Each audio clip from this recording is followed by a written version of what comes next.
The Lord be with you. And with your spirit. A reading from the Holy Gospel according to Mark. A leper came to Jesus and, kneeling down, begged him and said, "If you wish, you can make me clean." Moved with pity, he stretched out his hand, touched him, and said to him, "I do will it. Be made clean." The leprosy left him, and immediately he was made clean. Then, warning him sternly, he dismissed him at once. And he said to him, "See that you tell no one anything, but go and show yourselves to the priests, and offer for your cleansing what Moses prescribed. That will be proof for them." The man went away and began to publicize the whole matter. He spread the report abroad so that it was impossible for Jesus to enter a town openly.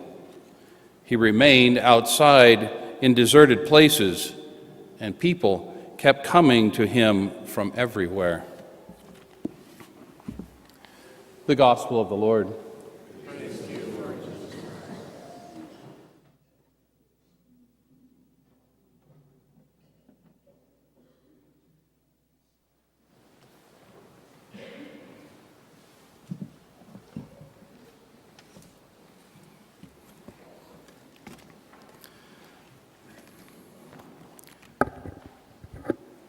There's an Arab proverb that says, "He who has health has hope, and he who has hope has everything." Think about that for just a moment. He who has health has hope, and he who has hope has everything. Isn't that true? Isn't that true that when health is not the main focus, we have time to focus and to put our attention on hope, especially for Christians, hope in Jesus. But for a moment, try to place yourselves in the shoes of one who is affected and afflicted with suffering or illness or disease. Just for a moment, try to imagine how difficult life must be, constantly focusing on and thinking about and dealing with the effects of your disease, of your illness. So what do you think would be occupying your thoughts? What would be all of the processes that you would be thinking about? The pain that you're enduring, the things that you're not able to do because of limitations. What do you think your primary concerns would be? What would occupy your time? What would occupy your actions in life? For me, I can only imagine. And I think many of us here maybe can only imagine. But there are many among us who are suffering or who have loved ones who are dealing with suffering and affliction. They have a better understanding. Yet in the readings today, we are inspired as we look for God's healing touch in our lives. In Leviticus, it's the third book in the Bible. It's the third book of the Pentateuch. And Leviticus is generally known as the book of laws. It's the book that gave legislation and order to the Israelite community. And it was intended to help the chosen race maintain their holiness, their purity. So in the book of Leviticus, there talks a lot about the rituals and the rites of not only how to offer sacrifices, but how to live in community.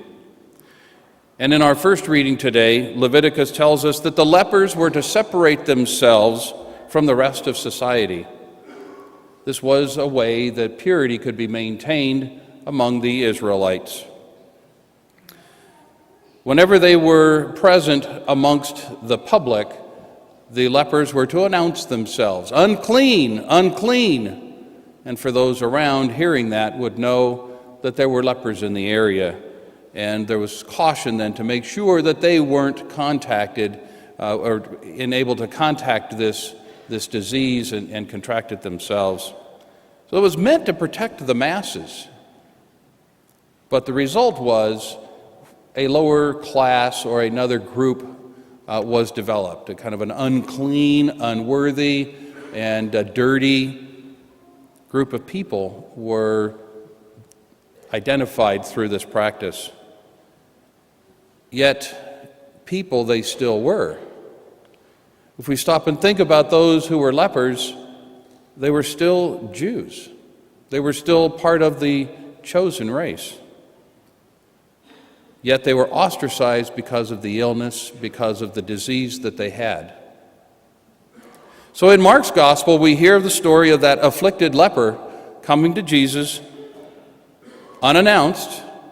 He didn't follow the Mosaic law and announce his presence, saying, "Unclean, unclean." He did not declare himself unclean. He did not relegate himself to that rejected status. He didn't relegate himself to being a victim. No, the man with leprosy had great faith in Jesus and approached him. And the faith that he had, the leper believed that Jesus would love him. The leper also believed that Jesus would value him as a person. And he believed that Jesus was the Messiah. He demonstrated this faith and this courage. He appealed to Jesus and asked if it was his will that he should be healed. And as we know, Jesus also placed his will second to the will of God. As you may recall, Jesus asked that this cup should pass, but not as I will, but as you. And so too the leper placed his will second to that of Jesus. And Mark tells us how Jesus received this request. He was moved with pity. It was his will that the leper should be cleaned. So Jesus was emotional. The human traits that we experience, Jesus experienced great emotion and felt pity and love for this man. For I think Jesus' heart ached for him. Then Jesus did something that was against the norms for the day. He actually reached out and touched this unclean man. He touched the leper. He reached out, and when he touched, that was the moment that he was healed. It was the will of Jesus that the man should be healed, and Jesus did just that with his touch.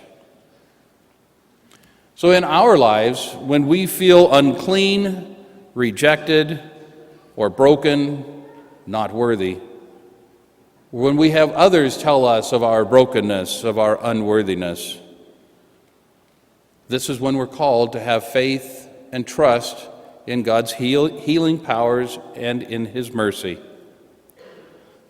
And this is when we can look at the leper from the gospel today and learn from him. Learn what it is to place our trust in God and rely upon his mercy. So we rely upon Jesus and his healing touch. But if we look around here today, do we see Jesus sitting in the pew? Did anybody open the door for him this morning as we came in? Well, Jesus is actually, as we all are baptized into God's family, Jesus is part of us.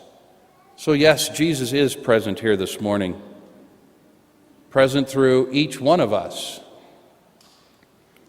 Jesus commissioned us and the disciples of that day to go forth and to spread the good news. He sent us to tend to our brothers and sisters and to care for those in most need, those of the poor, those who are marginalized and do not have a voice. We, each one of us here, are called to that mission. If you look to the person to your right and to your left, do that now, let me see some heads turn. If you look to the person on the right and the left, you're looking at Jesus. It's each of us here that are called to carry out that commission that Jesus gave us. And how do we do that? We use our talents, we use our gifts, we use our listening skills, we use our communication skills, and we involve ourselves in being Jesus to others to facilitate that healing.